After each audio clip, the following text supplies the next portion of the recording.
우릴 사랑하심이 측량할 수 없도록 넘치게 이게 밝게 변치 않는다는 걸 그를 사랑하는 이 어려워 보이지만 조금씩 우리 맘을 열대할 수 있어. 다스릴 수 없는 왕. 왕은 왕인데 다스릴 수 없어요. 그 왕이에요? 아니에요? 다스릴 수 없는 왕이라고 했잖아요. 예, 예. 그 다스리긴 하는데 왕은 아니면 그는 누구 도대체 뭡니까? 다스리긴 하는데 왕은 아니에요. 그럼 그 사람 뭐예요? 사사예요? 그럴까요?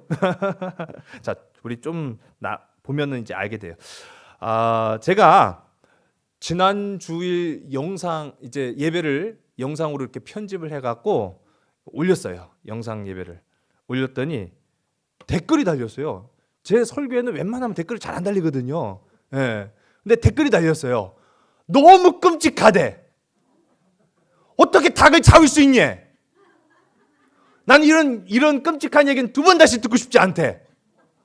그래가지고 아니 뭐 그 의도가 전달이 됐다면은 정확하게 전달이 된 거예요. 끔찍하죠. 예, 끔찍하죠. 근데 그보다 더 끔찍한 일을 기드온이 했다라는 걸로 연결이 되면은 아니 이분이 이것만 보면은 그렇게 판단할 수가 없을 텐데. 근데 어쨌든 간에 제가 가만히 생각해 보면서도 한편으로는 괘씸하다는 생각이 들기도 하지만 또 한편으로는 그렇게 생각될 수도 있겠다 싶어가지고 또 괜히 또 목사가 한 영혼 그렇게 끔찍하다고 해갖고 다시는 내가 그런 얘기 듣고 싶지 않다고 하니까 그래서 제가 그 밑에다가 사과의 말씀을 썼어요. 죄송합니다. 닭을 잡아서 죄송합니다. 그런 내용의 이제 글을 썼더니 또 금방 또 지워지더라고요. 그래서 참 뭐 그럴 수 있죠 뭐. 제 본색이 드러나가지고 닭 잡는 목사 막 그렇게 본색이 드러나면 안 되는데 옛날에 중국 영화에 영웅 본색이라고 하는 영화 있었어요. 보셨어요? 그 참 많이 따라했어요. 저 중학교 다닐 때 이쑤시개 탁 물고 막 다니면서 막 하면서 담배를 끊어물 수는 없잖아요.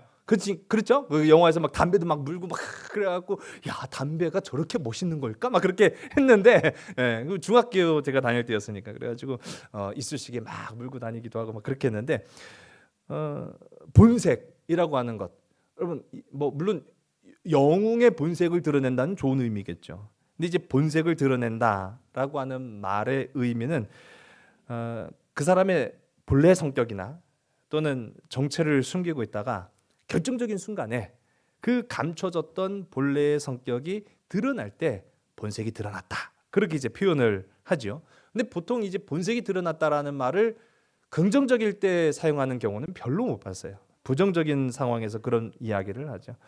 뭐 제가 영어를 잘하는 건 아닌데 제가 본색이라고 하는 말을 어떻게 외국 사람들은 표현을 할까? 우리는 본색이 드러났다 그렇게 이야기하잖아요.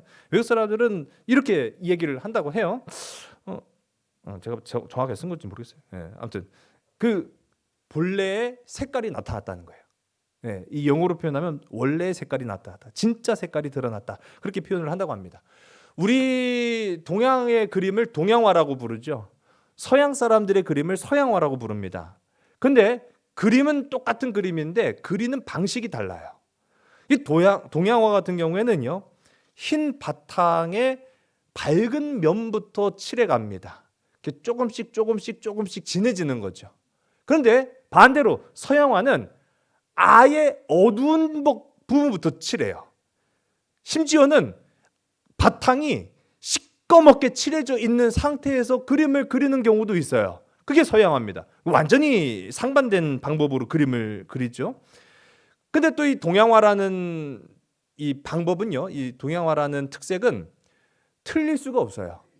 왜냐? 점점 어두워져 가는 방식으로 그리다 보니까 틀린다라는 거는 아예 새롭게 그리든지 아니면은 그 틀린 부분을 뭐 어떤 모양으로 바꾼다든지 그렇게 하는 수밖에 없습니다.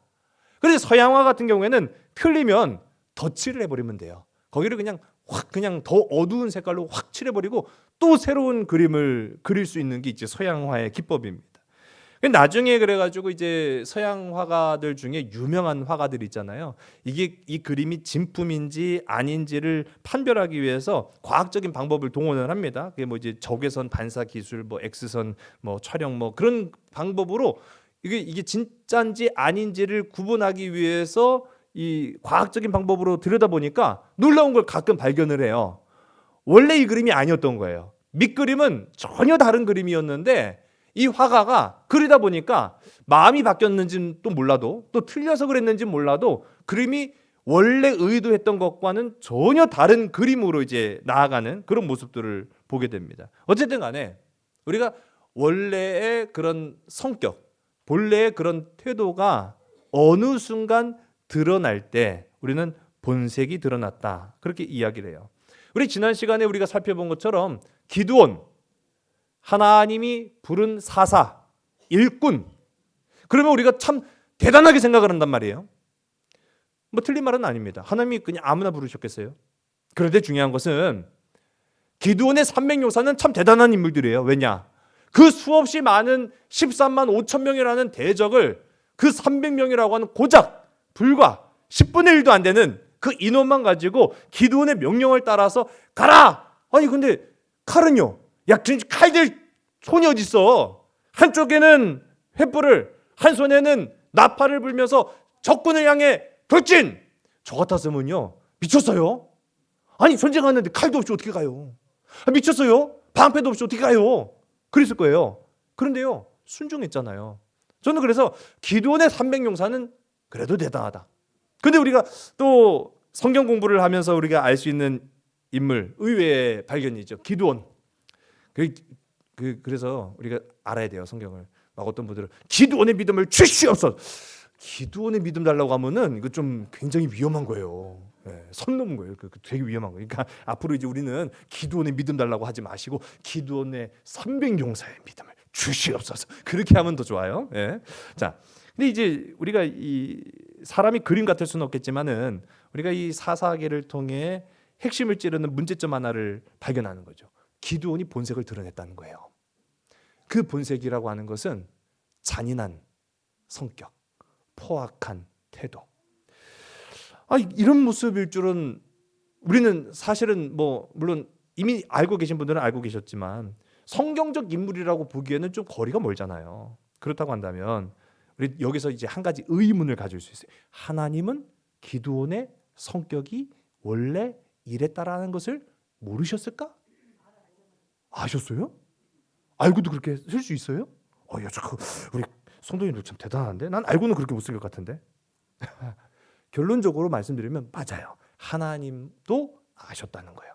하나님도 아셨어요. 자, 그러면 하나님은 왜 기드온이 원래 본래의 성격이 이런 것을 알고 계셨음에도 불구하고 기드온을 사사로 세우셨을까라고 하는 또 의문이 나타나게 되는 거죠. 여기에 이제 우리가 사사기의 목적이 나타납니다. 사사기의 목적은요, 결국은 왕이 없는 이스라엘에 누가 과연 하나님의 명령을 따라 이 백성을 이끌어갈 것이냐라고 하는 것에 대한 물음을 던지는 말씀이 사사기인 거예요. 그러면 이전에 우리가 사사기 이전에 위대한 정말 그야말로 영원 본색과 같았던 인물들 쭉 읊어보면 모세가 있었죠. 그리고 모세의 뒤를 이어서 이스라엘 백성들을 가나안까지 이끌고 갔던 그 사명감의 사람 여호수아가 있었단 말이에요. 또 여호수아와 견줄 수 있을 만큼의 믿음의 소유자였던 갈렙도 있었죠. 자, 그런데 이러한 사람 같지 아니하고 기드온을 보면은요, 이건 도저히 영웅적인 인물로는 보이지 않는다라는 거예요. 그걸 보여주는 거예요. 사사기는요. 지도자들이 얼마나 결함이 많은가라고 하는 것을 보여주는 역사가 바로 사사기입니다. 그 사사기는요, 불완전한 인물들이지만 그럼에도 불구하고 하나님은 쓰신다. 여러분, 이것은 하나님의 실수가 아니라 이스라엘의 영적 쇠퇴가 이 정도로 절정에 다다랐다라는 것을 우리로 보게 하시는 거예요. 여러분, 오늘을 살아가고 있는 우리라고 다를까요? 그렇지 않습니다. 결코 그렇지 않습니다. 날고 기는 재주를 가진 사람들, 정말로 높고 높은 학식을 가진 사람들도요, 진짜 그 높은 자리에 올라가면 다 잘할 것 같은데 참 교란 많아요. 부족함이 있다라는 거죠. 차라리 악하지만 않았으면 좋겠다라는 그런 바람이 저에게 있어요. 자, 어쨌든 간에 이 사사 체계의 한계가 이러이러하니 이 사사계는요 끝으로 가면 갈수록 차라리 왕을 주시옵소서 그렇게 되는 거예요. 그 사사계의 목적은 왕이 필요합니다. 왕이 없으니 이렇게 된 겁니다. 그렇게 된 거예요.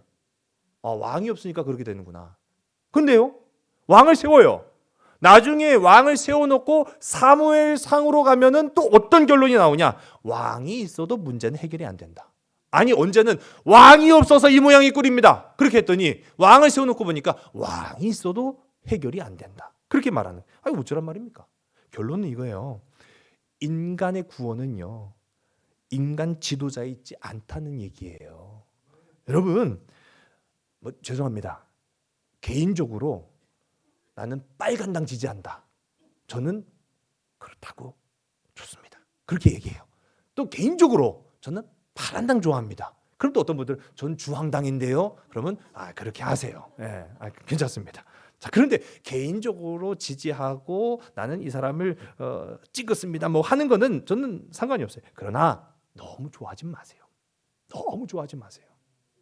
인간 구원은 인간 지도자에게 있지 않다는 것을 사사계가 보여주고 있거든요. 그럼 답이 뭡니까? 오직 인간 구원의 역사를 이루시는 완전하신 왕, 흠결이 없는 임금은 하나님뿐이시다.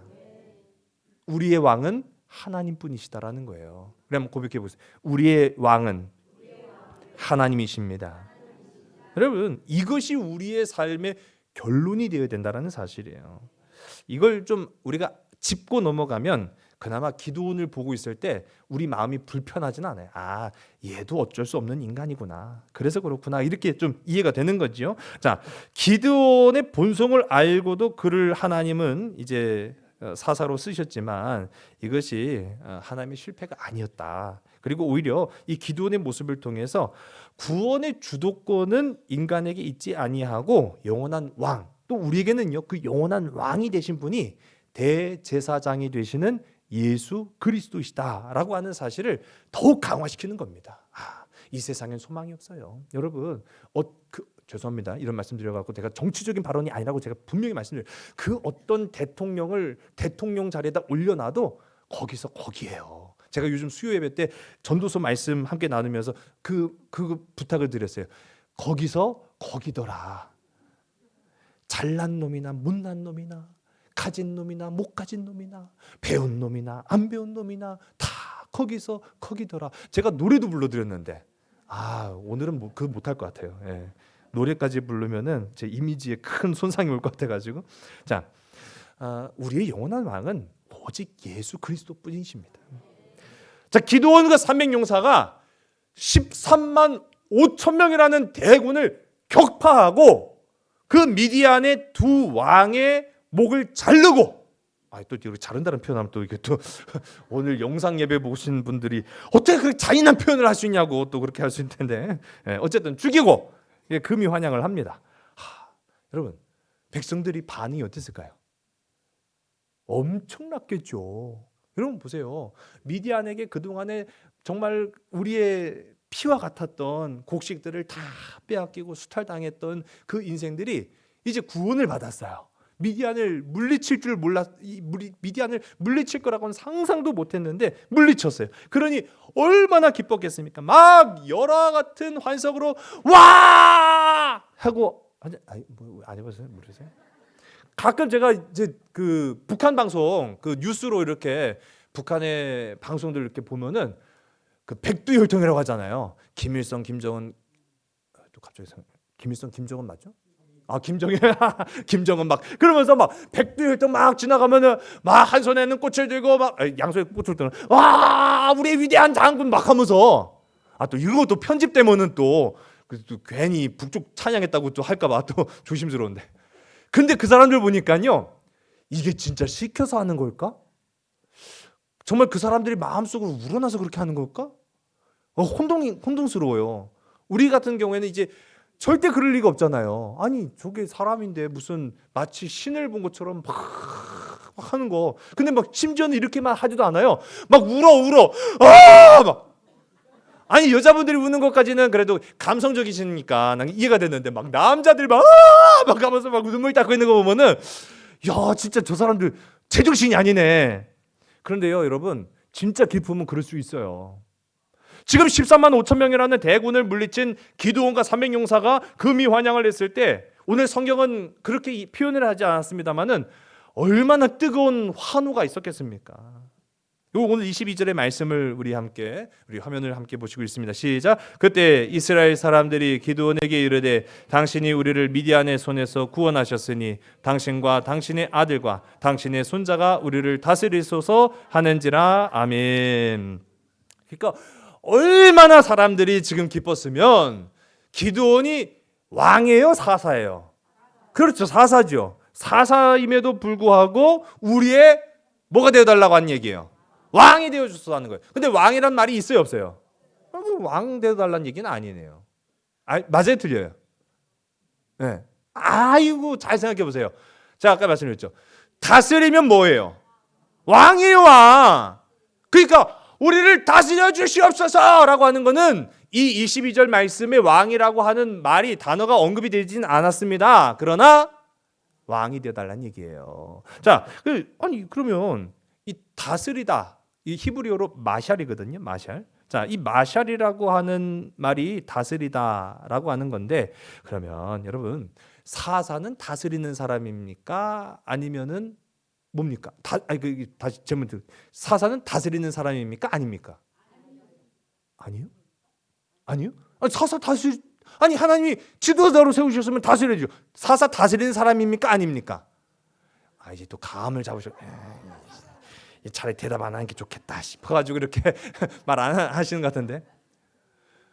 여러분, 성경 우리가 함께 읽는 이 사사기서 어디에도 사사가 다스린다라는 표현이 안 나와요. 그 말인즉슨 사사는 다스리는 사람이 아니라는 거예요. 다스린다라고 하는 이 마샬은 오직 어디에만 붙느냐? 왕 앞에만 붙는 단어예요.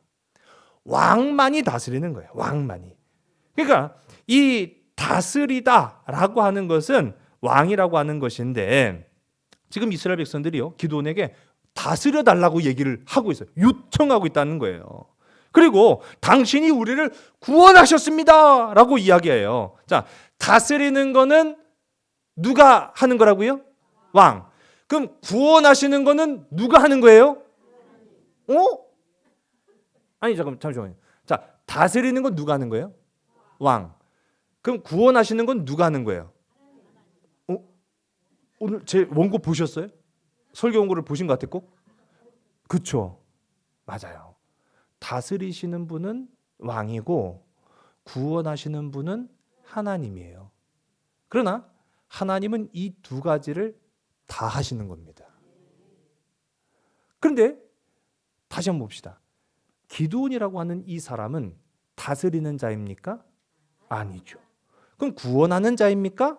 아니죠. 근데 지금 이스라엘 백성들은 당신이 우리를 구원하셨으니 우리를 다스려 주시옵소서라고 요청을 하고 있어요. 맞는 겁니까? 틀린 겁니까? 되게 어려운 질문을 드려가지고 죄송해요. 네, 맞아요. 틀린 거예요. 틀렸다라는 거죠.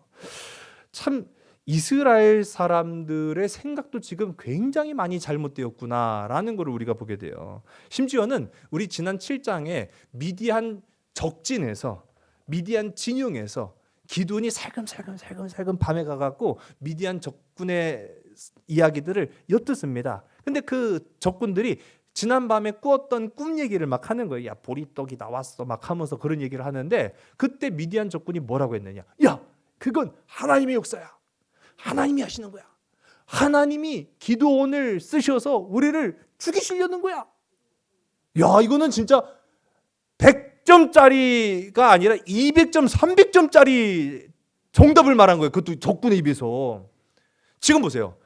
이스라엘 사람들이 미디안 적군만 못한 그런 얘기를 하고 있어요. 하나님이 구원하시고 왕만이 다스리는데 지금 기드온을 보고 당신이 우리의 구원자가 되셨고 당신이 우리의 다스리는 왕이 되어 주시옵소서 그렇게 얘기하고 있다라는 거예요. 참 어처구니가 없는 거죠. 자, 그런데 이러한 요청에 이 기드온이 뭐라고 응답합니까? 다행히도 오케이 내가 왕할게가 아니라 거절을 해요. 아유 다행이에요. 진짜 다행이에요.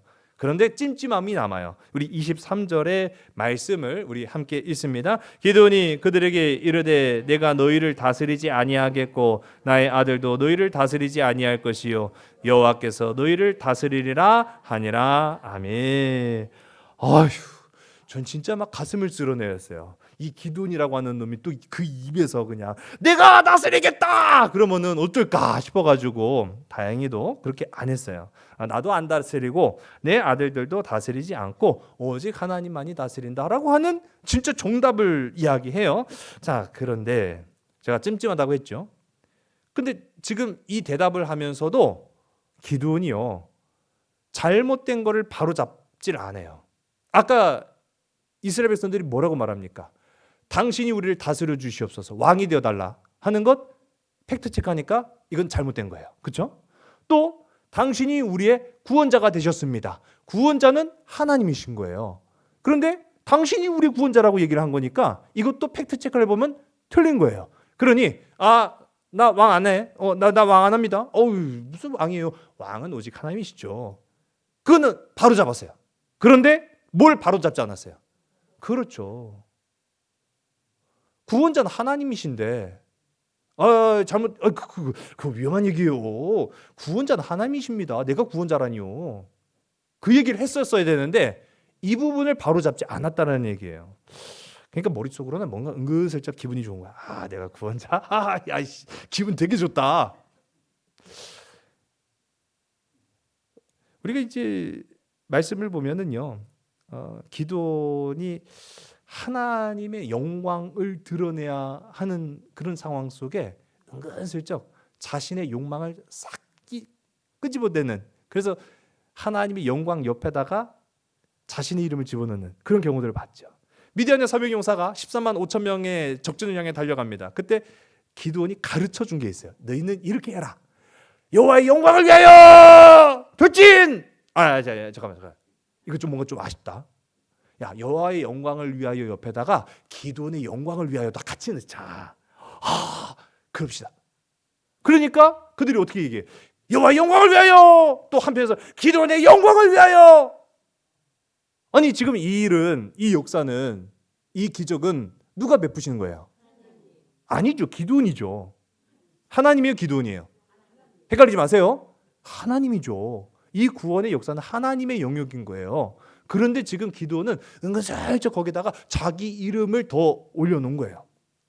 자, 이 과정에서도 우리가 알 수 있는 것처럼 요 놈이 지금 선 넘네? 그런 생각을 가졌는데, 제가 지난 시간에 우리가 이 미디안의 두 왕을 죽이고 그들이 가지고 있었던 초승달 모양의 이 금 장식을 빼앗아서 취했다라고 말씀드렸어요.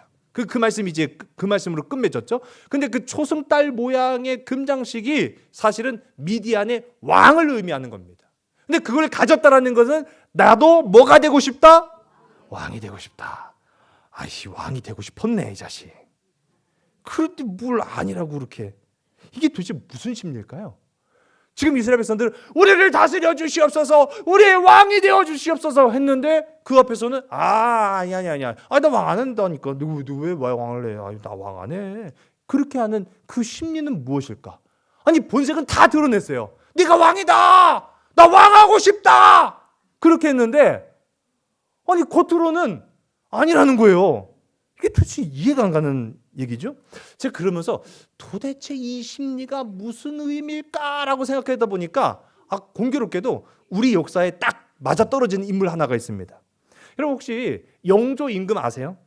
영조 임금이 조선왕조실록에 기록된 가장 오랫동안 왕한 사람이에요.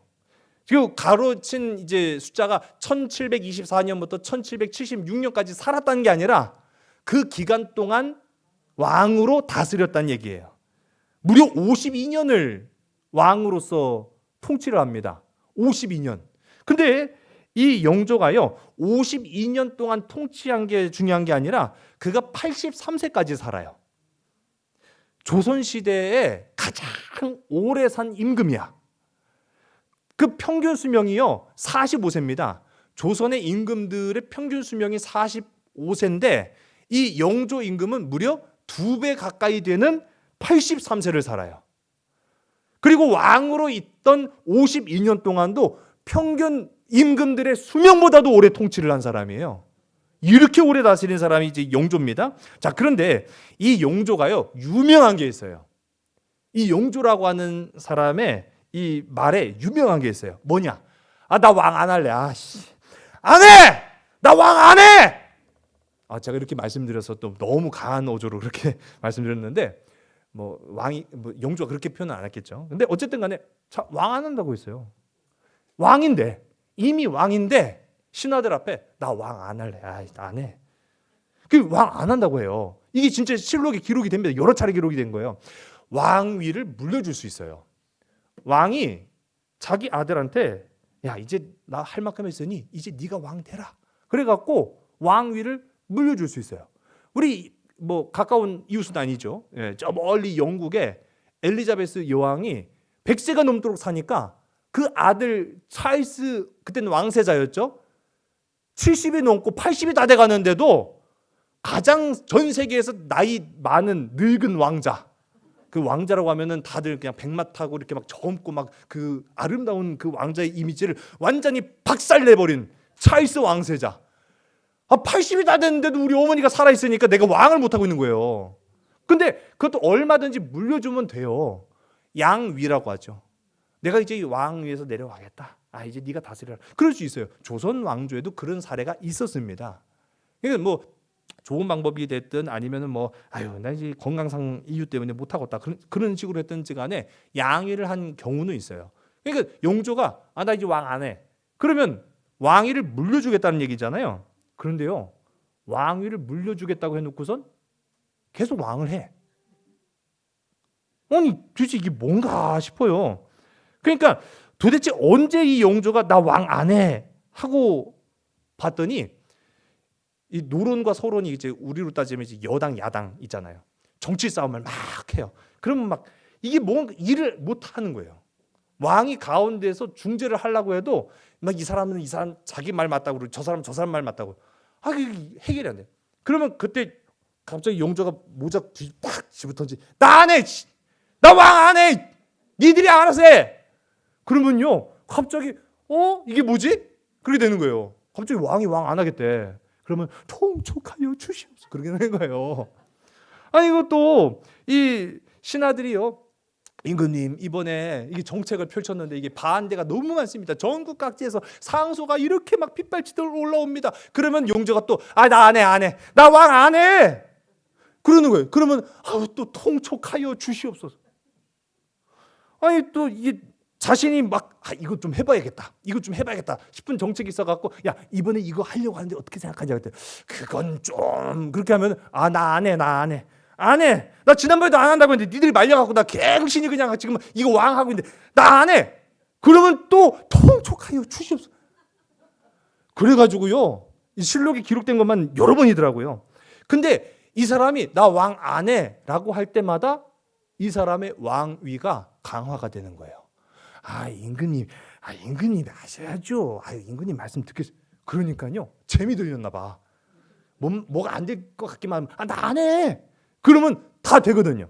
자, 오늘 제가 영조 얘기를 하려고 하는 건 아닌데 오늘 말씀에도요 기드온이 겉으로는 사람들 앞에 나 왕 안 합니다. 안 해요. 그렇게 말은 했지만 이미 이스라엘 백성들의 마음속에는 기드온은 왕이야. 야, 저 사람 진짜 겸손하기까지 하네. 왕 안 하겠대. 이미 기도는 나의 햇님이십니다. 막 그렇게 얘기하는 거예요. 야, 참. 그러니까 이미 왕이에요. 근데 보세요. 그래서인지는 몰라도 기드온이 왕을 안 하겠다고 하는데 끝나지 아니하고 이스라엘 백성들한테 이상한 걸 요구를 합니다. 백성들한테 이제 전쟁이 끝나면 항상 전리품이라는 걸 뺏어와요. 이 미디안 군인들이 가지고 있었던 금, 은, 보화들이 있었단 말이에요. 그거를 뺏어온 거예요. 그 많은 노량물들이 쌓였을 텐데 그 중에 너희들이 빼앗은 것 중에 금고리, 그러니까 뭐 금과 관련된 것들, 금을 다 나에게 줄 수 있니? 하니까 좋겠어요, 안 좋겠어요? 좋죠, 당연히. 왕이라니까. 내 마음속에 이미 왕이요, 기드온이. 주지요. 드리겠습니다. 그렇게 해서 모여진 금의 무게가, 여러분 금 좋아하시죠? 요즘 많이 후회하시죠? 옛날에 사놓을 걸, 20년 전에 사놓을 걸, 30년 전에 사놓을 걸. 아휴, 진짜요. 1700세겔의 금을 모아요. 근데 이 1700, 여러분 귀걸이를 모았으니까 이 양이 많지는 않았을 거예요. 그렇죠? 근데 이 1700세겔이 무게가 20kg입니다. 20kg. 그러니까 요즘 금 하시는 분들은 요즘 금 시세가 어떤지 아신 분들이, 예? 요즘 금 20kg면은 제가 그런 거 따진 거 좋아하잖아요. 52억이에요. 52억. 여러분, 아니 전쟁 한 번 이겼는데 기드온한테 성과급으로 52억 주는 거예요. 아니 줄만 해요, 아니에요? 그 좀 지나쳤어요, 아니면은 줄만 한 거예요? 줄만 하죠. 아니 민족을 구원했다니까요. 아니 어떻게 13만 5천 명 이겨요? 여러분 가서 13만 5천 명 이길 수 있어요? 제가 1억 드릴 테니까. 죄송합니다, 1억 없습니다. 어쨌든 간에 아니 기드온이 나라를 구했으면은 52억이 아니라 520억도 줄 수 있는 거예요. 자, 뭐 어쨌든 간에 한 발짝 물러서서 아니 뭐 52억 정도 되는 그 값어치라도 기드온이 한 공로가 있으니까 뭐 그럴 만하지. 근데 생각이 들 수 있어요. 그런데 중요한 거는 52억이 중요한 것도 아니고 금고리를 모은 것도 중요한 게 아니에요. 그걸 가지고 뭘 했느냐가 중요한 거죠. 뭘 했느냐가 중요해요. 우리 27절의 말, 화면에 없습니다만 27절의 말씀을 우리 함께 읽습니다. 기드온이 그 금으로 에봇 하나를 만들어 자기의 성읍 오브라에 두었더니 온 이스라엘이 그것을 음란하게 위함으로 그것이 기드온과 그의 집에 올무가 되니라. 아멘. 자, 보세요. 왕이 되어달라는 요구는 거절했는데 그가 요구한 금으로 만든 게 금 에봇이라고 하는 거예요. 금 에봇. 여러분 에봇은 상식적으로 기독교인들이 좀 이 정도는 알면 좋아요. 에봇이라고 하는 것은 누가 입는 옷입니까? 제사장이 입는 옷이에요. 제사장이 입는 옷이. 그러니까 제사장이 입는 옷을 에봇이라고 하는데 그렇다고 해서 에봇이 금으로 만들어진 건 아니에요. 근데 그를 심지어는 그들을 이 백성들한테 거두어들인 1700세겔 52억 원어치의 금을 가지고 금 에봇을 만들었으니 얼마나 휘황찬란했겠습니까? 자, 그런데 앞서 말씀인 것처럼 에봇은 제사장만이 입는 것이고요. 제사장은 누구만 할 수 있는 거예요. 레위 지파만 할 수 있는 거예요. 다른 민족이 할 수가 없어요. 아무리 하고 싶어도 할 수가 없어요. 그런데 지금 레위 지파만 할 수 있는 제사장의 옷, 금 에봇을 기드온이 만들어 입었는지 어땠는지 몰라도 만들었다는 거예요. 그런데 기드온은 므낫세 지파거든요. 그럼 왜 기드온은 레위 지파도 또 제사장도 아니면서 또 그렇다고 왕이 되지도 않겠다고 하면서 에봇을 만들었을까라는 이유를 생각해 볼 수 있죠. 자, 아까 제가 말씀드렸죠. 이스라엘 백성들이 요구했어요. 우리를 다스려 주시옵소서. 다스리는 건 누구예요? 처음부터 다시 하려면 또 시간이 걸리는데, 자, 다스리는 건 누구예요? 왕. 구원하는 건 누구예요? 그렇죠. 자, 그런데 기드온은 다스리겠다고 했어요? 안 하겠다고 했어요? 안 하겠다고 했어요. 왕 안 하겠다고 했어요. 왕은 안 하겠다고 했어요. 그런데 이스라엘 백성들이 구원자라고 하는 말을 고쳤어요? 안 고쳤어요? 안 고쳤단 말이에요. 안 고쳤어요. 고치지 않았어요. 와, 오늘 이게 확실히 기드온의 본색이 드러납니다. 무슨 말이냐? 금 에봇을 만든 거는 나는 하나님과 동등한 권리를 가지고 있다.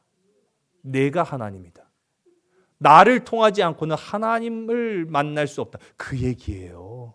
이거 굉장히 제가 지난주에는 선 넘었다고 하는데 이거는 금기를 깬 겁니다. 그러니까 지금 이 기드온의 행위는요. 우상 숭배와 동일한 의미를 가지고 있어요. 그래서 오늘 우리가 함께 읽은 말씀 27절에도 그것을 이 금 에봇을 음란하게 여겼다라고 말하고 있어요.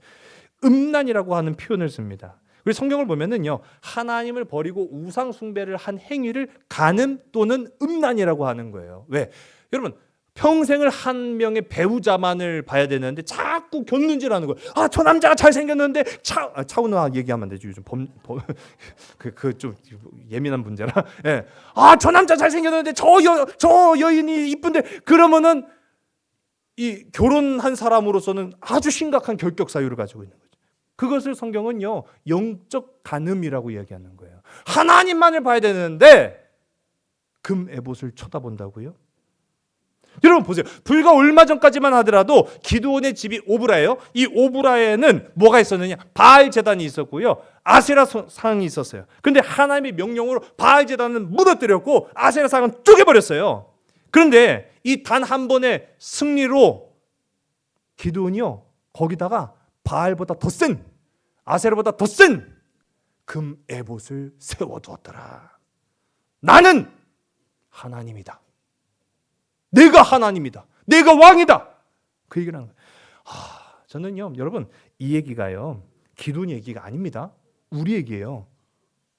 신앙의 요요 현상. 살 빼려고 했는데 더 쪄. 이건 뭐 이런 해기망측한 일이 있을까? 바알 신상을 쪼개버렸더니 더 이상한 걸 갖다 놨어요. 그러면서 내가 하나님이다. 지금 그러고 주장을 하고 있는 거예요. 여러분, 조심하세요. 뭘 조심하냐? 내가 왕인 줄 착각하고 살 때가 있어요. 가정에서 내가 왕이다. 직장에서 내가 왕이다. 인간관계에 있어서 내가 왕이다. 그거 다 지금 기도원이 하는 짓이거든요. 여러분, 이번 설 명절에 우리 많은 친척 이웃 자녀 형제들 모일 때 내가 뭐 나이가 많든 뭐 서열이 높든 내가 왕이다 라고 하면은 다음부터는 대우가 달라져. 그러지 마세요. 섬기는 자 되시길 주의 이름 간절히 소원합니다. 오늘 우리 말씀의 적용을 우리가 한번 좀 해보시길 바랍니다. 우리 한번 따라. 왕 같은 제사장인가? 다스릴 수 없는 왕인가? 여러분, 우리 어떤 걸 택해야 될까요? 왕 같은 제사장입니까? 아니면 다스릴 수 없는 왕이 됩니까? 뭔가 어디서 들어본 건 있는 것 같죠? 왕 같은 제사장. 저건가? 밑에 다스릴 수 없는 왕. 자, 다스릴 수 없는 왕은 지금 기도를 얘기하는 거예요. 왕도 아니면서 왕인 척, 하나님도 아니면서 하나님인 척. 근데 성경을 보면은요, 베드로전서 2장 9절 가운데 우리 그리스도인들을 향해서 너희는 왕 같은 제사장이다, 그렇게 얘기하고 있어요. 여러분, 얼핏 보면 이 둘 표현이 비슷한 것 같지만 본질은 완전히 다른 겁니다. 기도는 하나님을 대신하려는 인간 욕망의 최악을 보여줬다고 한다면, 베드로전서가 이야기한 이 왕은요, 우리의 영원한 왕이 되시는 그리스도를 닮아가란 얘기예요. 우리 영원한 구원자가 되시는 주 예수를 닮아가란 얘기예요. 근데 우리 주님은 임금이십니까? 아닙니까? 임금이시죠. 우리 주님은 영원한 왕이에요. 근데 그 영원한 왕은 어떤 모습을 우리에게 보여주셨어요? 섬김으로 보여주셨어요. 우리를 위해 희생하셨어요. 우리를 위해 헌신하셨어요. 우리를 위해 십자가에 달리셔서 죽으셨어요. 이게 우리의 왕이에요. 이 왕 같은 제사장이 되라는 얘기는요, 이 기도원과 같은 나를 섬겨라, 내가 다스리겠다, 나를 통해서만 하나님을 만날 수 있다, 그렇게 한 게 아니라 내가 섬기겠습니다. 내가 하나님의 사랑을 나타내겠습니다. 여러분, 이 모습이어야 한다라는 것을 오늘 우리에게 성경은 보여주고 있다는 사실입니다. 하나님이 이 시대에 요구하는 일꾼은요, 왕이 되려는 사람이 아니라 왕 같은 권세를 가지고 있으면서도 그 능력과 힘을 사랑의 섬김으로 도구로 사용할 줄 아는 사람. 힘이 있을수록 더욱 겸손해지고 영향력이 클수록 더욱 책임감 있게 살아가는 그리스도인, 그 사람이 바로 왕 같은 제사장인 줄로 믿으시기 바랍니다. 왕 같은 제사장으로서 우리에게 주어진 그 사명을 잘 감당할 수 있는 복된 저와 여러분, 우리 모두가 다 되기를 주님의 이름으로 간절히 소원합니다. 기도하겠습니다. 좋으신 아버지 하나님, 이 일그러진 세상에 권력을 탐하고 물질을 탐하고 세상 욕망에 푹 빠져서 기도원과 같이 내가 왕이고 내가 구원자이며 에봇을 입고 왕노릇 하려는 수없이 많은 그런 모습들, 심지어는 우리가 그것을 부러워하고 그것을 따라가는 그런 우리의 거짓된 모습도 발견하게 됩니다. 오늘 이 시간 이 모든 것 다 내려놓고 우리를 위해 오셨고 우리를 위해 피 흘리셨으며 우리를 위해 구원의 십자가에 달리신 우리 영원한 왕 예수 그리스도를 닮아 온 인류의 통치자로 오신 예수님과의 그 사랑과 그 주님의 헌신으로 살아갈 수 있는 우리 모든 믿음의 백성들, 거룩한 하나님의 자녀들이 다 되게 인도하여 주시옵소서.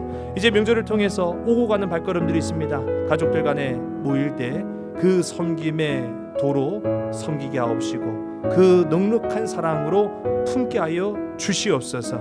모든 것을 주께 온전히 의탁하오며 사랑 많으신 예수 그리스도의 이름으로 감사하며 간절히 기도드렸사옵나이다. 아멘. 세상의 길, 그 험한 길 승리하네 성령으로 그 무엇도 바라지 않네 저 하늘에 내 예식이 그 좁은 길 예수